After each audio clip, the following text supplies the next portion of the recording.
ஆதியாகமம் 33ஆம் அதிகாரத்தை எடுத்துக்கொள்ளலாம். ஆதியாகமம் 33ஆம் அதிகாரம் 1வது வசனத்திலிருந்து நம்ம வாசிக்கலாமா? யாக்கோபு தன் கண்களை ஏறெடுத்து இதோ ஏசாவும் அவனோடு கூட 400 மனிதரும் வருகிறதை கண்டு பிள்ளைகளை லேயாளிடத்திலும் ராகேலிடத்திலும் 2 பணிவிடைக்காரிடத்திலும் வெவ்வேறாக பிரித்து வைத்து பணிவிடைக்காரிகளையும் அவர்கள் பிள்ளைகளை முதலிலும் லேயாளையும் அவள் பிள்ளைகளை இடையிலும் ராகேலையும் யோசேப்பையும் கடையிலும் நிறுத்தி தான் அவர்களுக்கு முன்பாக நடந்து போய் 7 விசை மட்டும் குனிந்து வணங்கி தன் சகோதரன் கிட்ட சேர்ந்தான். அப்பொழுது ஏசா எதிர்கொண்டு ஓடி வந்து அவனை தழுவி அவன் கழுத்தை கட்டி கொண்டு அவனை முத்தம் செய்தான். இருவரும் அழுதார்கள். அந்த 4வது வசனத்தை சத்தமா எல்லாரும் வாசிக்கலாம். அப்பொழுது ஏசா எதிர்கொண்டு ஓடி வந்து அவனை தழுவி அவன் கழுத்தை கட்டி கொண்டு அவனை முத்தம் செய்தான். இருவரும் அழுதார்கள். இனி நல்ல கவனமா கவனிங்க. யாக்கோபு தன்னுடைய மாமனாருடைய வீட்டிலிருந்து இப்போ தன்னுடைய தேசத்திற்கு அவன் வந்துட்டு இருக்கும்போது ஏசா 400 பேரோட இந்த யாக்கோபை எதிர்கொண்டு வந்துட்டே இருக்கிறாரு. இந்த யாக்கோபுக்கு பயங்கரமான பயம். ஏன் அப்படின்னா அண்ணனுடைய வாழ்க்கையில இருக்கிற மொத்த ஆசீர்வாதத்தையும் யார் தான் திருடுனா அப்படின்னா இந்த யாக்கோபு தான் திருடுனான். இந்த யாக்கோபு தான் ஏமாத்தினான். உடனே இவன் நினைக்கிறான், ஒருவேளை அண்ணன் வந்து அந்த பழைய கசப்ப மனசுல வச்சுட்டு என்னை கொன்னாலும் கொன்றுவான், என் பிள்ளைகளை கொன்னாலும் கொன்றுவான். அதுக்காக இவன் ஒரு பெரிய யுக்தியை கையாளுறான். தன்னுடைய வேலைக்காரிகளையும் பிள்ளைகளை எல்லாரையும் முன்னாடி நிப்பாட்டிட்டு அதற்கு பிறகு இவனுக்கு பிடிக்காத மனைவியையும் பிள்ளைகளையும் அடுத்த 2வது இடத்துல நிப்பாட்டிட்டு 3வது இவர் லவ் பண்ணார்ல அவங்களையும் இப்ப பிறந்திருக்கான் இல்ல யோசேப்பு இவங்களையும் கடையில நிறுத்திட்டு ஒருவேளை 400 பேரோட வர்ற அந்த ஏசா முன்னாடியே வெட்டிட்டு வந்தாலும் அதுக்குள்ள போய் அவனுடைய காலை பிடிச்சி மன்னிப்பு கேட்டு கடைசியில இருக்கிற நம்ம நேசித்த குடும்பத்தையாவது காப்பாத்தலான்னு ஒரு பெரிய திட்டம் போட்டுட்டான். அதற்கு முன்னாடி சரி இதுலயும் என் அண்ணன் அடங்குவானு தெரியல, அதனால கொஞ்சம் பொருட்களை எல்லாம் பரிவாரத்தை எல்லாம் சேர்த்து எப்பா நீங்க முன்னாடி போங்கப்பா, முன்னாடி போய் என் அண்ணன் ஏசா அங்க இருந்து வந்துட்டு இருக்கிறான், அவனை காலை பிடிச்சோ கையை பிடிச்சோ அதான் நீங்க முன்னாடி வாசிக்க முடியும். அவங்கள்ட்ட எப்படி ஏசா கிட்ட எப்படி பேசணும்னு கூட இந்த யாக்கோபு சொல்லி கொடுப்பாரு. அவன்கிட்ட என்ன ஆண்டவனேன்னு கூப்பிட்டுருங்கப்பா, வேற எதையும் கூப்பிட்டுருக்காங்க, என்ன ஆண்டவனே உம்முடைய அடியானாயே யாக்கோபு, உம்முடைய அடியான், உம்முடைய அவன் கொடுத்து விட்டுருக்கிறான், இதெல்லாம் நீங்க வாங்கணும் அப்படின்னு பேசுறதற்காக அனுப்பி விடும்போது ஏசா சொல்லிடுவார், இல்ல நீ வாங்க என்ன பின்னாடி வாங்க நம்ம போலாம் அப்படின்னு. நியூஸ் வருது உங்க அண்ணன் 400 பேரோட வர்றாரு அப்படின்னு. அப்படியே கத்தி கலங்கி நிக்கிறாரு. அவர் அங்கே இருந்து தெரிகிறதற்கு முன்னாடி 7 டைம் கும்பிட்டுட்டாரு, ஏதாவது பண்ணிட போறான். ஆனா வேதம் சொல்லுது ஏசா அங்கிருந்து கத்தியோட எல்லாம் வரல, தன்னுடைய சகோதரன் இங்கே நிற்கிறத பார்த்த உடனே ஓடி நடந்து கூட வரலங்க. தன்னுடைய வாழ்க்கையிலே தன்னுடைய அப்பாவுடைய ஆசீர்வாதத்தை வஞ்சகமா எடுத்த யாக்கோபு வர்றாரு. தன்னுடைய சேஷ்ட புத்திர பாகத்தை ஒரு கூளை காமிச்சு அப்படியே வாங்கின அந்த யாக்கோபு வர்றாரு. இவன் ஓடி போய் அவனை தழுவி அவனுடைய கழுத்தை கட்டி கொண்டு வேதம் சொல்லுது ஓன்னு அழுதாராமா. அதை பார்த்தோன்னே யாரும் அழுதா அப்படின்னா யாக்கோபும் அழுதான். அப்போ நான் நினைக்கிறேன் இந்த ஏசாவுக்கு உள்ள என்ன எண்ணம் இல்லை அப்படின்னா பழி வாங்குற எண்ணம் ஒரு துளி கூட இல்லை. ஏசா இழந்து போன தன்னுடைய ஆசீர்வாதத்தை திரும்ப பெற்றுக்கொள்றதற்கு என்ன காரணம்னா நம்பர் 1 முதலாவது அவனுக்குள்ளே தன்னுடைய சகோதரனை பழி வாங்குற எண்ணம்ன்ற ஒண்ணு இல்லாததுனால ஆண்டவர் அவன் இழந்து போன ஆசீர்வாதத்தை திரும்பவும் அவனுக்கு கொடுத்தார். ஆமேன்னு சொல்லுங்க. இன்றைக்கு ஜெபத்தில் இருக்கிற உங்களை பார்த்து கேட்கிறேன், உங்களுக்கு அப்படிப்பட்ட ஒரு சூழ்நிலை உங்களுடைய வாழ்க்கையில வந்துச்சுன்னா, உங்க அப்பாவுடைய ஆசீர்வாதத்தை புடுங்கின ஒரு மனுஷன் நீங்க சம்பாதிச்ச ஆசீர்வாதத்தை புடுங்கின ஒரு மனுஷன், உங்களுடைய உழைப்புல செஞ்ச ஆசீர்வாதத்தை எடுத்துக்கொண்ட ஒரு மனுஷன் உங்களுக்கு எதிராய் வரும்போது, உங்களில் யாராவது ஒருத்தருக்கு நான் கேட்கிறேன், உங்களால அவனுக்கு நியாயம் தீர்க்காம இருக்க முடியுமா? வாய்ப்பு கிடைக்கும் போது பழி வாங்காம இருக்க முடியுமா? நம்மள நிறைய பேர் ஒருவேளை ஆண்டவரை அறிஞ்சதுனால பழி வாங்கலனாலும் அவனுடைய வாழ்க்கையில் ஒரு கெடுதல் நடக்கும்போது நம்ம சந்தோஷமாவது படுவோம்.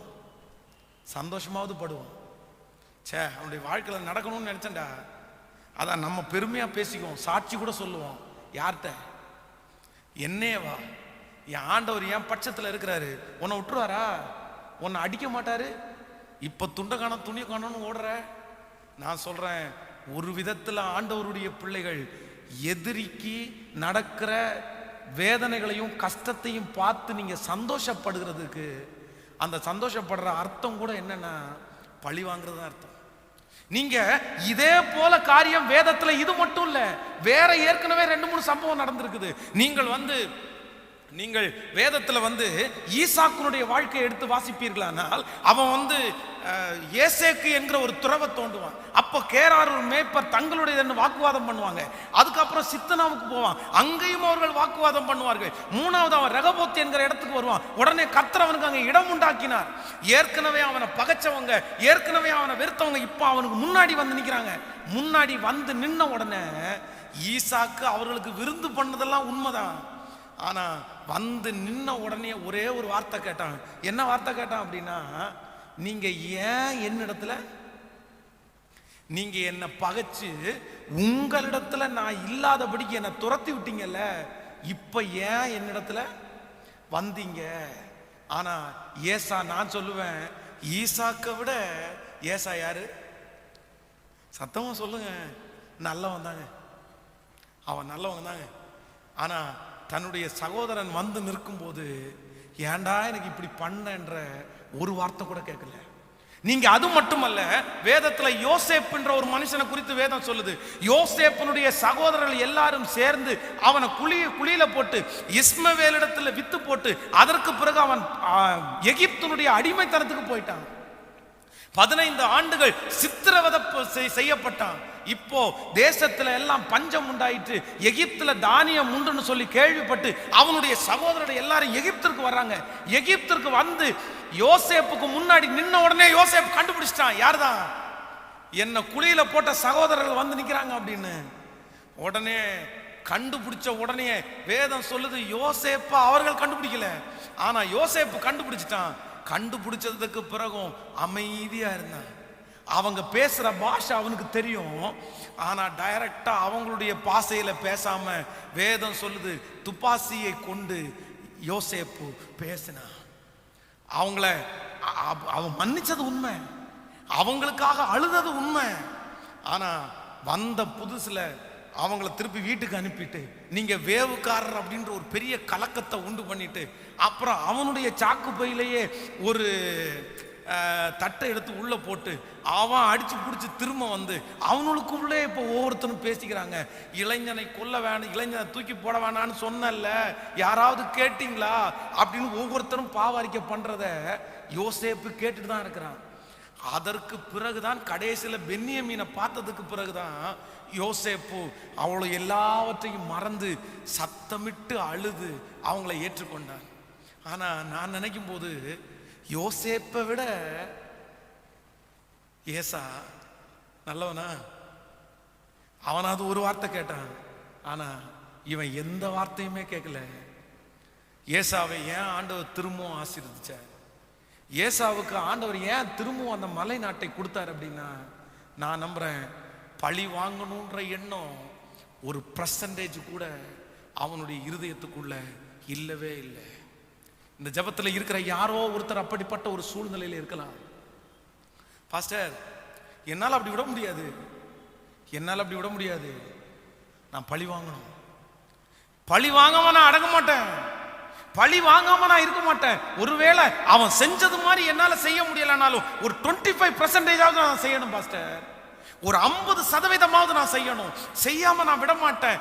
அப்படிப்பட்ட ஏதோ ஒரு இருதயத்தோடு யாரோ ஒருத்தர் இந்த ஜெபத்தில் நீங்க கலந்து கொள்வீங்கன்னா ஆண்டவர் உங்கள்கிட்ட தான் பேசுறாரு.